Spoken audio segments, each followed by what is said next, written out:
Top quality और consistent performance के लिए सिर्फ सिल्वर पंप। टॉप क्वालिटी और कंसिस्टेंट परफॉर्मेंस के लिए सिर्फ सिल्वर पंप, नाम याद रखना।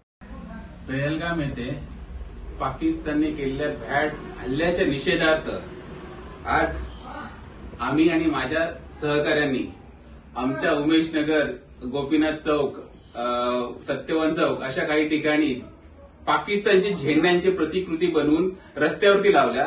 त्यावरून लोकांना जाण्यास सांगितलं।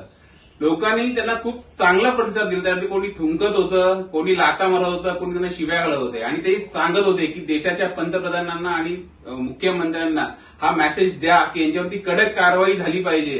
परत विचार केला पाहिजे 10 वेळा की असा हल्ला करण्याच्या अगोदर 10 वेळा विचार केला पाहिजे। आणि त्यांना विश्वास आहे की देशाचे पंतप्रधान नरेंद्रभाई मोदी, गृहमंत्री देशाचे अमित भाई शाह हे कडक कारवाई करतील, हाही त्यांना विश्वास आहे। त्यांना विश्वास होता की भाजप त्याच्यावरती काहीतरी करू शकते आणि ते पाहून लोकांनाही त्याला उत्स्फूर्त प्रतिसाद देत होते। त्याच्यावरती कोणी लाथा मारत होतं, कोणी थुंकत होतं आणि ते राग प्रकट करत होते पाकिस्तानच्या विरोधात। त्यासाठी आज जे केलं आंदोलन असेल तर आमचे मित्र, माझे काही सहकारी आणि आज रविवार गर्दी असते, लोक घरी असतात, त्यांनी त्याच्यावरती राग व्यक्त करावा यासाठी आज आम्ही तो ठरवून केला होता, तो आज झाला। धन्यवाद।